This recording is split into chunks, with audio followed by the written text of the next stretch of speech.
지역의 많은 교회들 가운데 오늘 또 영도 중앙교회 나와 예배하는 여러분들에게 부어주신 은혜가 충만하시길 주의 이름으로 축원합니다. 지금부터 꼭 20년 전에 1998년 미국의 상원 의원인 존 글렌이라고 하는 사람이 9일 동안의 우주 여행을 마치고 무사하게 지구에 귀환한 적이 있습니다. 미국은 그때 아주 굉장히 들썩들썩거렸어요. 왜냐하면 존 글렌 상원 의원이 당시에 76세였기 때문입니다. 젊은 40대, 50대 초반 젊은 비행사들과 76세가 된 존 글렌이 우주 여행을 9일 동안 하고 무사히 도착을 했는데, 그분이 약 30년 전에 40대 중반에 우주 여행을 한 우주 비행사 출신이에요. 그리고 나서 30년 후 76세가 되어서 우주 여행을 하고 돌아온 적이 있습니다. 여러분 아시는 바와 같이 우주 여행이라고 하는 것은 이게 우리가 비행기 타는 것하고는 달라요. 왜냐하면 우리는 공기가 있는 중에서 비행기를 타기 때문에 뭐 이상이 없지만은 공기 없는 무중력 상태에서 우주 여행을 할 때 꼭 두 가지가 필요한데요. 하나는 뭐니 뭐니 해도 건강입니다.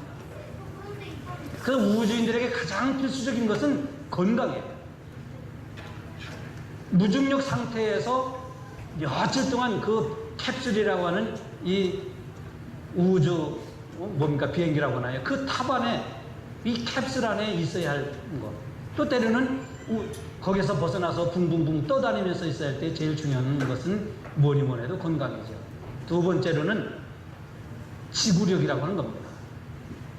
얼마나 오래 참고 있느냐는 이 지구력이 우주인들에게는 두 번째의 필수적인 조건입니다. 근데 이 지구력은 어떻게 해서 가느냐면은 내가 가정의 품으로 돌아갈 수 있다.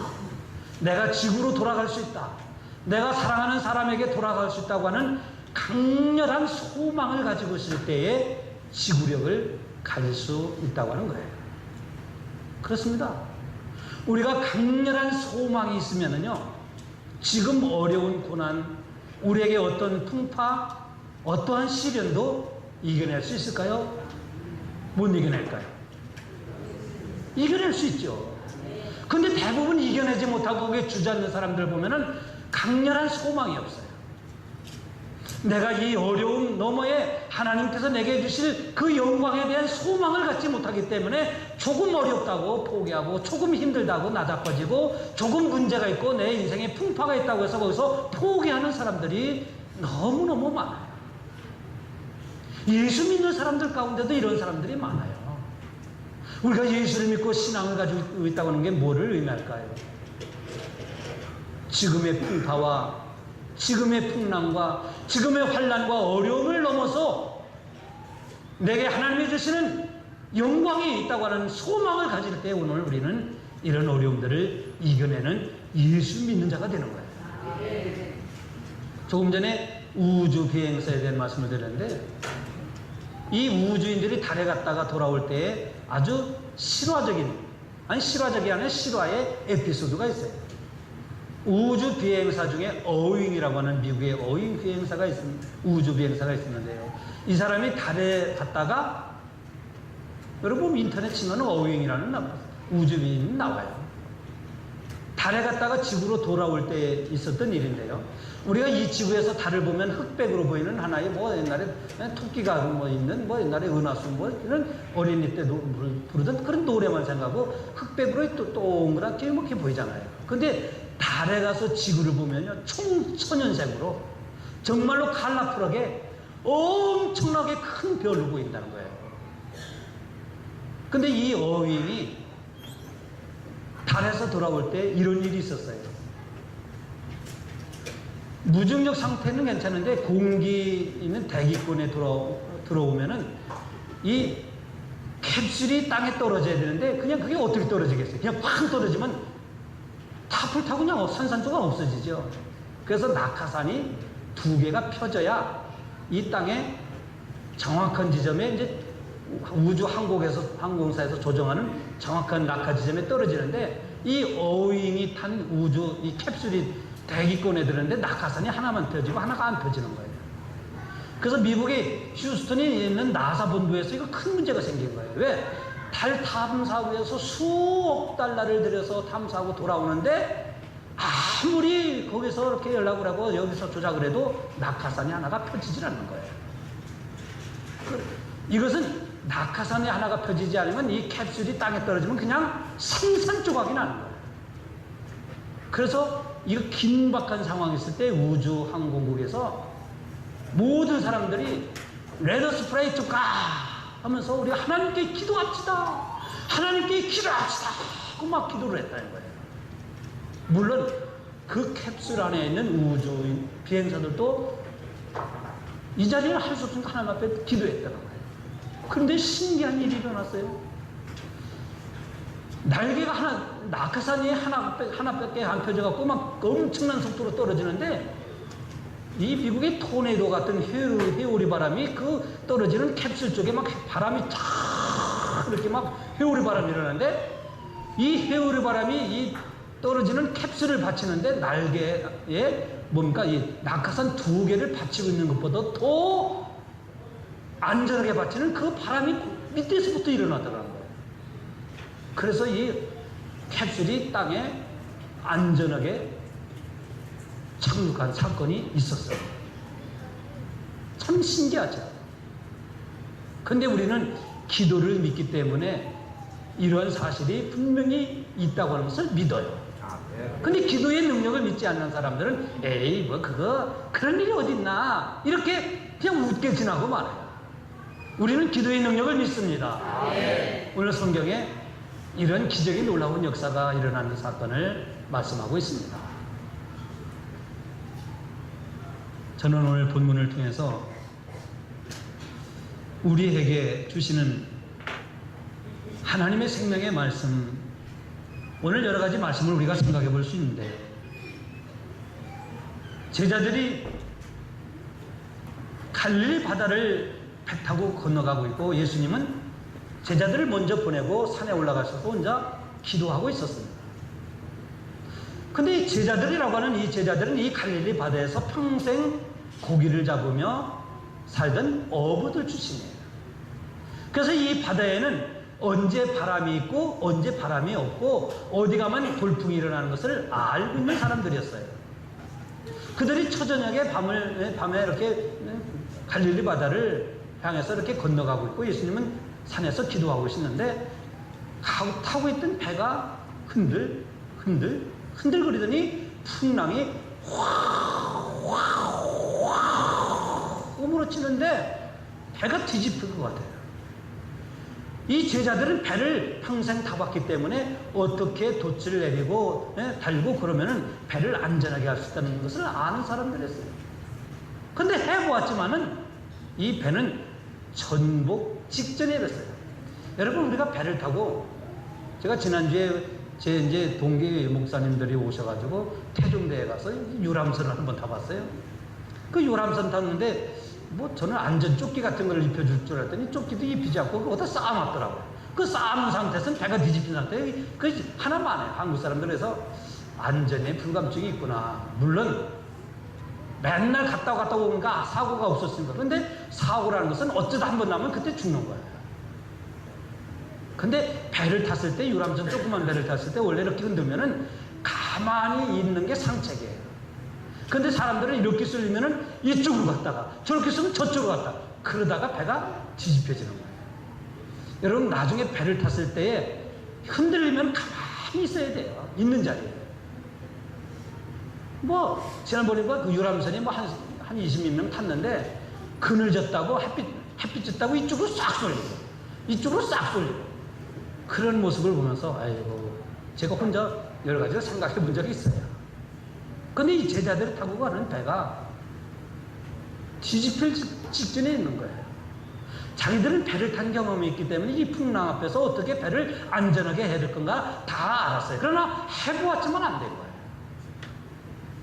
해보았지만 안 된 거예요. 이 풍랑 앞에서. 근데 예수님은 기도하고 계셨는데 기도하시다가 이 제자들이 풍랑이 일어서 이런 모습을 예수님이 기도하면서도 이게 알고 계셨던 거예요. 근데 예수님이 바다 위를 걸어오셨다고 그랬어요. 왜냐면 제자들이 하도 급하니까. 근데 어떻게 사람이 바다를 걸어갈 수 있을까? 근데 예수님은 하나님의 아들이시기 때문에 못하시는 것이 없으신 분이에요. 그래서 풍랑이는 제자들의 바다가 막 이렇게 배가 이렇게 때 예수님이 저쪽에서 오시니까 제자들이 유령 그랬는데 아니야, 내가 아니까 두려워하지 마.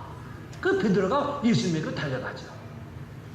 달려가다가 바다 위로 베드로 예수님 보고 막 바다 위로 걸어가는데 얼마나 이 영화를 보면 영화 한번 여러분 생각 얼마나 신났겠어요. 이 짧은 장면이지만. 근데 베드로에게 파도가 확 밀어치니까 베드로가 예수님을 보고 갈 때는 바다를 걸어갔는데 풍랑을 보니까 바다 속에 빠졌다 얘기예요.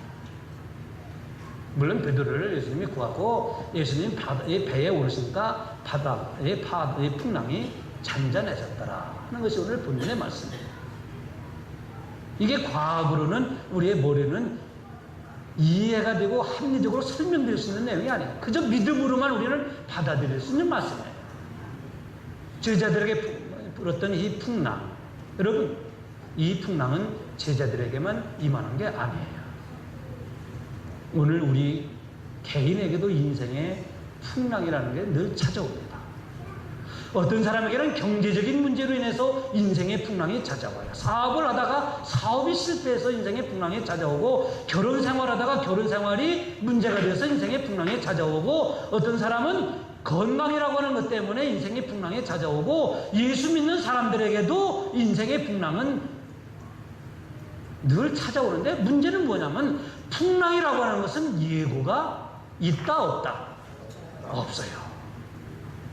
요즘은 기상청에서 예고를 하죠. 요즘 태풍이 와갖고 아마 화요일 정도는 이 지역을 지나가지 않을까 하는 예고를 해요. 그런데 그 당시는, 그리고 인생에게 찾아오는 풍랑은 예고가 없어요. 그래서 우리가 풍랑을 만나면 힘들어하는 거예요. 그래서 풍랑은 예고가 없기 때문에 우리는 풍랑을 만나면 허우적거리고, 이 풍랑 때문에 우리는 속상하고 답답하고, 이 풍랑 때문에 그저 우리는 빠져버리는 거예요. 예고를 해주면 우리는 피할 수 있고, 제자들이 풍랑이 일 거다고 하는 거 예고를 했으면 갔을까요? 안 갔을까요? 안 가죠. 오늘 우리에게 인생에 찾아오는 풍랑이 예고된다면 우리는 풍랑을 피할 수도 있고, 풍랑이 없는 곳에 그냥 숨을 수도 있을 거예요. 그런데 우리에게는 그런 것이 찾아오질 않아요. 그런 것이 예고되질 않아요. 그리고 이 풍랑의 특징은 뭐냐면은, 먼 데서부터, 우리 풍랑이 저기 대서양, 미국, 영국 있는 거기서부터 찾아오는 게 아니에요. 이 풍랑이라는 것은 가장 가까운 데서 찾아와요. 가정의 풍랑은 미국에 살고 있는 사촌에게 찾아오는 게 아니에요. 서울에 있는 그런 데서 찾아오는 게 아니라, 가정의 풍랑은 가장 가까운 데서 찾아와요. 남편에게는 아내로부터 풍랑이 찾아와요. 아내는 남편으로부터 인생의 가정의 풍랑이 찾아와요. 참 이상해요. 가정에 몰아닥치는 풍랑은 저 멀리서 오는 게 아니라 가장 가까이 있는 식구들에게서 풍랑이 찾아옵니다. 교회도 마찬가지인데요. 우리 교회도 때로는 풍랑을 맞이해요. 어쩌면 지금도 우리 교회가 지금 풍랑을 맞이하고 있는지도 몰라요. 저는 맞이하고 있는 것으로 보고 있어요. 이런 풍랑이 우리의 가정과 내 인생에, 그리고 우리의 교회에 찾아올 때, 더 넓게는 우리 국가라고 하는 곳에, 이 나라도 지금 풍랑이 찾아오고 있어요. 다른 나라는 선진국들, 아니 OECD 국가들이 경제가 성장해가지고 지금 일자리가 창출되어갖고 막 일손이 부족하다고 하는데, 우리 한국은 IMF 이후에 가장 일자리가 없는, 일할 수가 없는 그런 OECD 국가에서 가장 꼴찌예요. 지금 이 나라가 그렇게 올라가고 있어요. 어렵지요. 저 용도 저쪽에 가보니까 청년 한 명을 고용하면 2,750만 원을 3년 동안 드립니다. 이렇게 써붙였더라고요. 그러니까 청년 한 명을 고용하면은 50년이 아니라 2,750만 원을 3년 동안 드립니다. 그만큼 청년 한 명이라도 고용하라 이거예요. 나라가 지금 2,750만 원이 어디 있는지 모르지만은 지금 그렇게 해서라도 일자리를 창출하려고 하잖아요. 나라가 지금 어렵습니다. 이 나라의 현실이 참 어려워요. 우리 교회의 현실도 그렇고 어떻게 보면 우리 개개인의 현실을 봐도 참 어려워요. 이런 풍랑이 일었을 때 우리는 어떻게 해야 할 것인가 하는 거예요. 여러분, 우리는 여기서 오늘 본문의 말씀을 통해서 중요한 진리를 배우게 됩니다. 조금 전에 말씀드린 것처럼 이 풍랑은 먼 데서 오는 게 아닙니다. 교회에 오는 풍랑도 교회 내에서부터 오는 거예요. 그런데 중요한 것은 풍랑으로 인해서 우리는 힘들어하고 풍랑 때문에 인생의 풍랑이 오면 우리는 너무 힘들고 여기서 포기하고 문제가 생기고 뭐 여러 가지 일이 발생하는데 가만히 보면은요, 우리에게 찾아오는 인생의 풍랑, 이 풍랑 때문에 우리가 힘들어하는 게 아니고 풍랑을 맞이하는 우리의 생각 때문에 힘들어요. 풍랑 자체는 별로 힘든 게 아닌데 풍랑을 맞이하는 내 생각이 바로 나를 풍랑으로 빠져들게 한다 얘기입니다.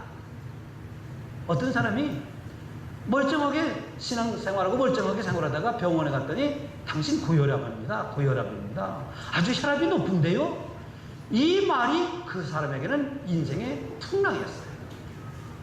고혈압이라고는 한마디를 의사의 얘기를 듣고 그때부터는 자기는 이제 고혈압 환자가 된 거예요.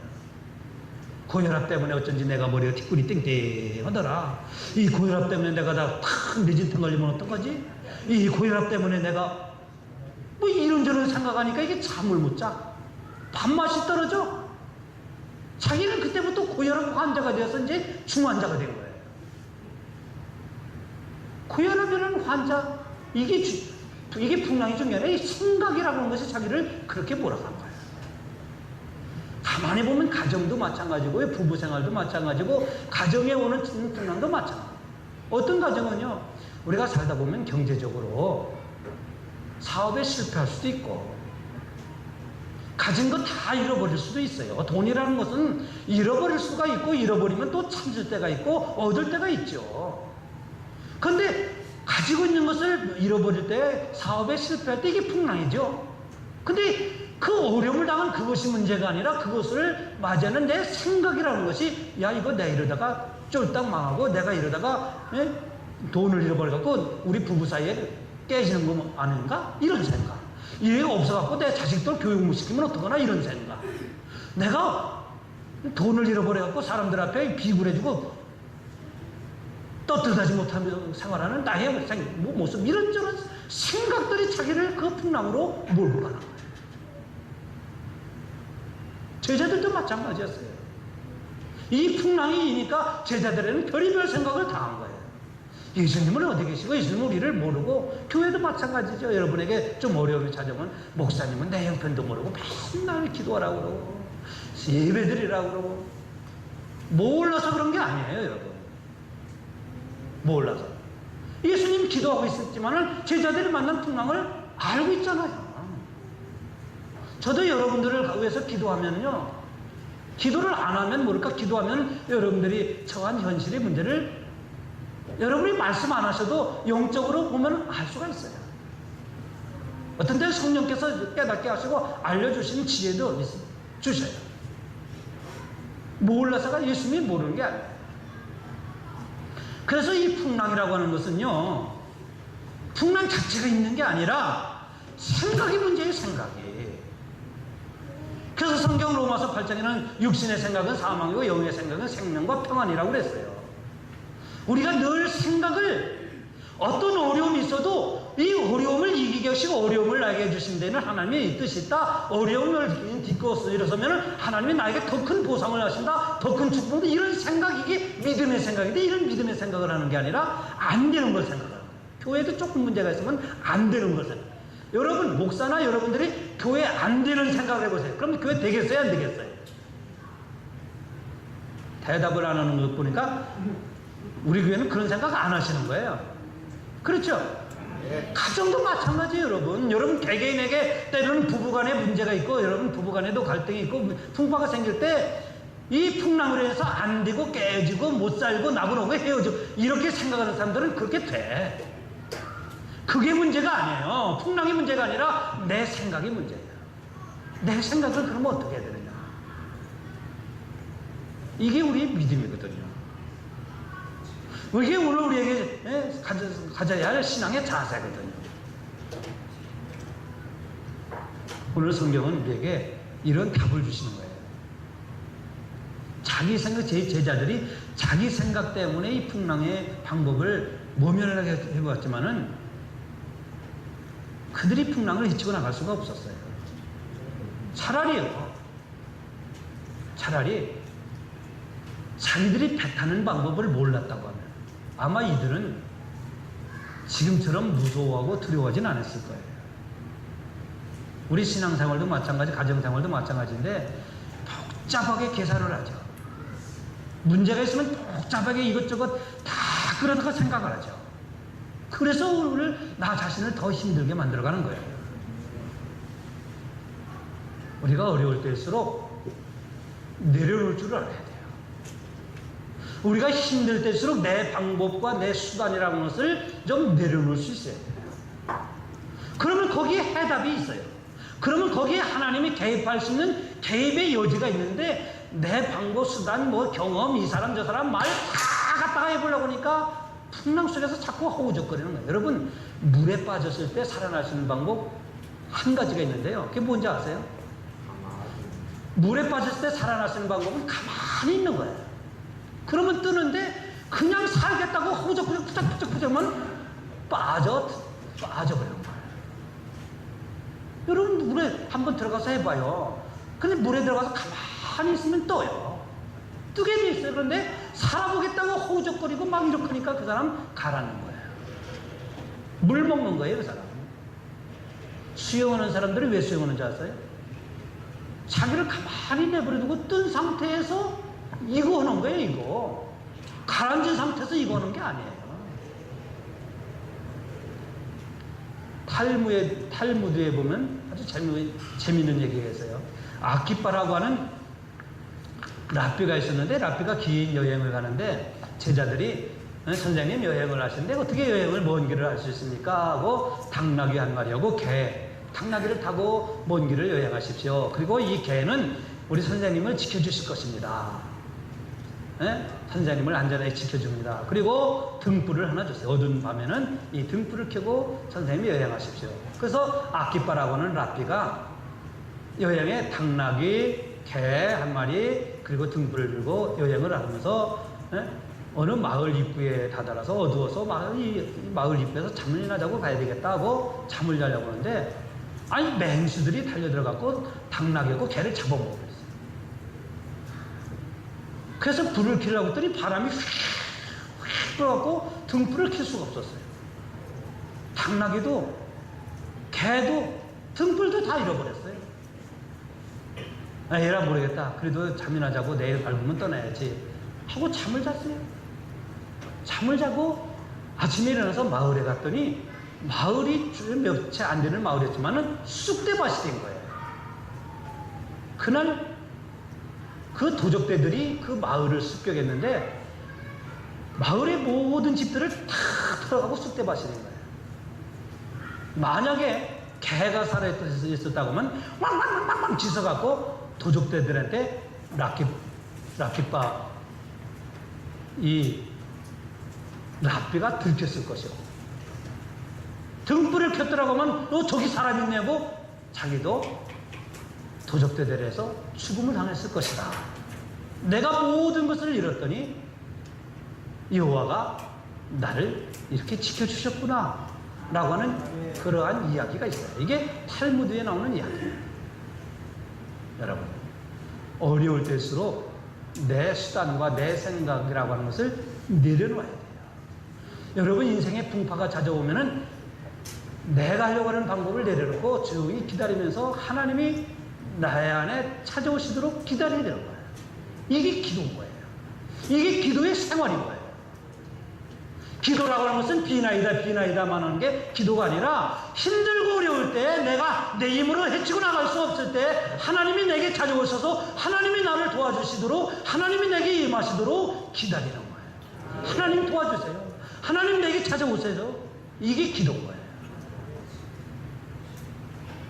제가 미국에 있을 때에 TV 화면에 잡혔던 인상적인 한 장면이 지금까지도 생각이 나는 게 있는데, 미국이 이라크하고 전쟁할 때, 아마 2000년 안 됐을 때인가요? 뭐 하여튼 부시 대통령 때인데, 미국이 이라크하고 전쟁하는데 TV 화면에 여러 가지 전쟁하는 화면 중에서 이 화면이 딱 이렇게 보여졌는데, 제가 그 화면을 보고 지금까지 생각이 나는 게 있어요. 궁금하죠? 미군이 이라크 바그다드라고 하는 저 수도를 점령해가고 탱크가 그냥 뿡뿡 쏘고 그냥 화염을 팍팍 이렇게 나가고 바그다드로 미군 탱크가 막 침입해가는데, 그 길가엔 이라크의 백성들이 어딘가 보따리를 짊어지고 피난길에 서는 그런 장면들이 TV에 나왔어요. 근데 그 TV에 어떤 장면이냐면, 어떤 엄마가 이고 아기를 업었는데 그 아기가 엄마의 등에서 편하게 잠자는 모습이 기자에게 잡힌 거예요. 그 화면이 미국 텔레비전에 나왔어요. 제가 그 모습을 본 거예요. 아니, 지금 탱크는 그냥 뻥뻥 쏘면서 화염을 일으키고 사람들은 어딘가에 피난길에 있는데, 그 아기는 엄마의 등에서 편히 자고 있는 모습. 무엇을 의미할까요? 엄마가 가는 곳이, 내가 가는 곳이. 이 이야기는 만약에 포가 어떻고 전쟁이 어떻고 탱크가 어떻고 미군이 어떻고 이라크가 어떻고 자기가 아는 것이 많았다면 잘 수 있었을까요? 편할 수가 있었을까요? 두려워갖고 막 엄마 이 길로 가면 안 돼, 나 업으면 안 돼, 이렇게 피해야 돼, 저렇게 해야 돼, 뭐 수단과 방법을 다 하면서 이 아이는 평안할 수가 없었을 거예요. 이거를 다 모르고 다 데리고 엄마가 가는 곳에 내가 있고 엄마가 있는 곳에 내가 있어. 그렇게 이 아이는 그 중에 그 전쟁 중에서도 평안히 잘 수가 있었던 거예요. 여러분, 우리 인생의 풍파들이 쉴 새 없이 찾아와요.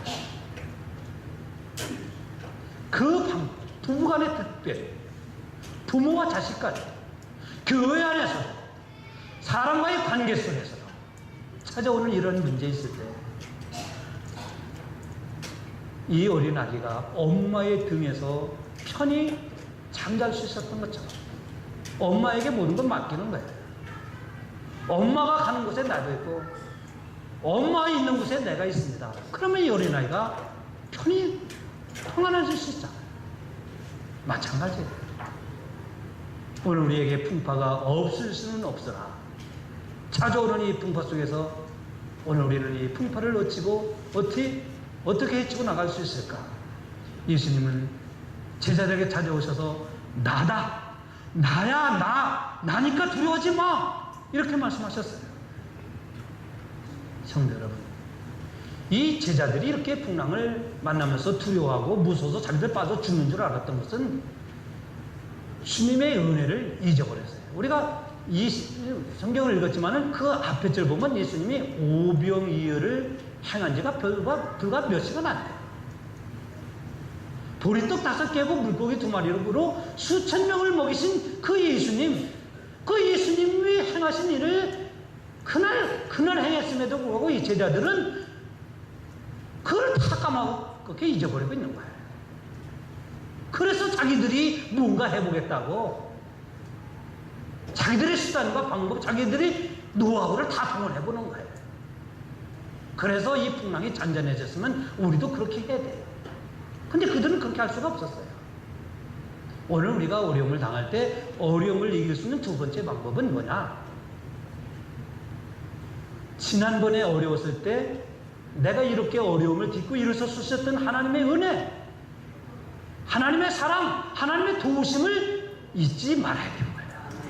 사람과의 관계도 마찬가지인데 부부간에 살다 보면 싸울 때도 있고 부부간에 문제가 생길 때도 있지. 그럴 때는 어떻게 되냐면 그때 죽일 놈 살릴 놈 하면은 그때 자꾸 문제가 심각해져. 그럴 때는 어떻게 되냐?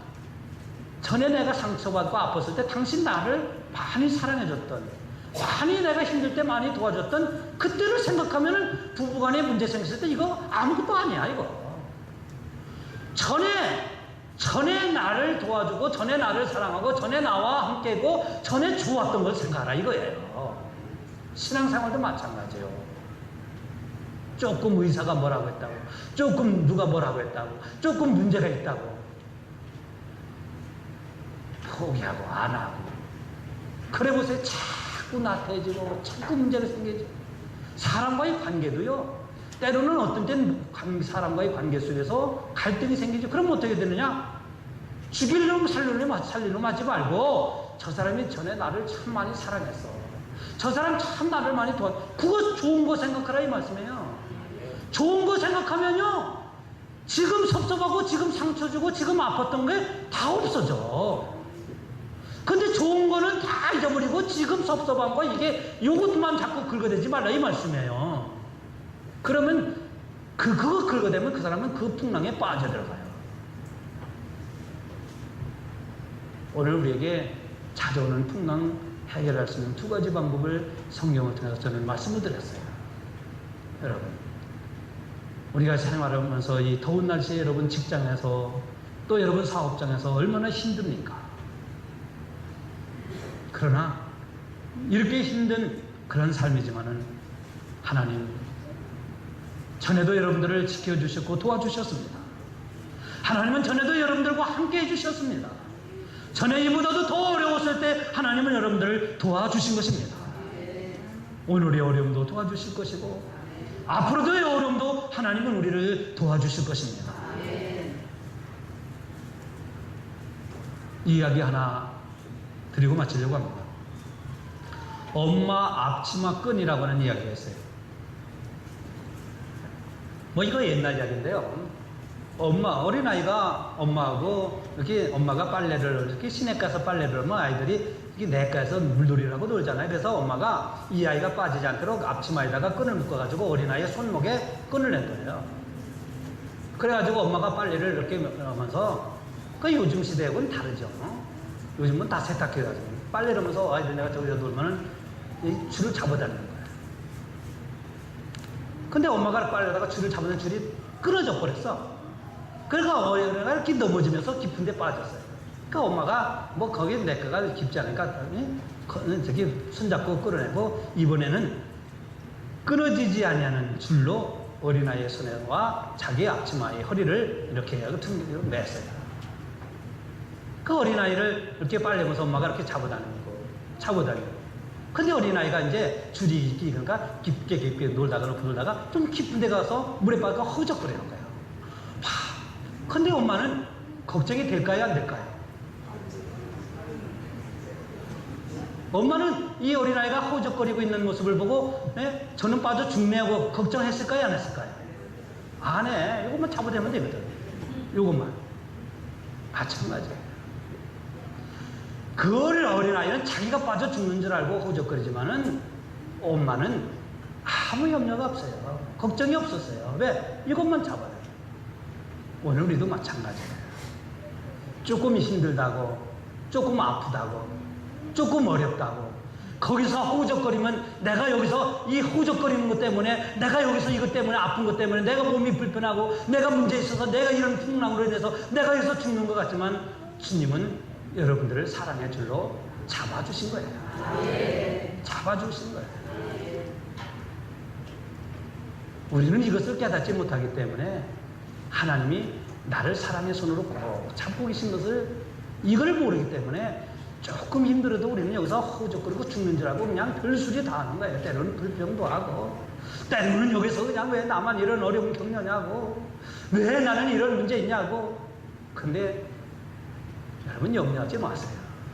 힘들어도 여러분 주저앉지 마세요. 주의 오른손은 여러분들을 꼭 잡고 계시기 때문에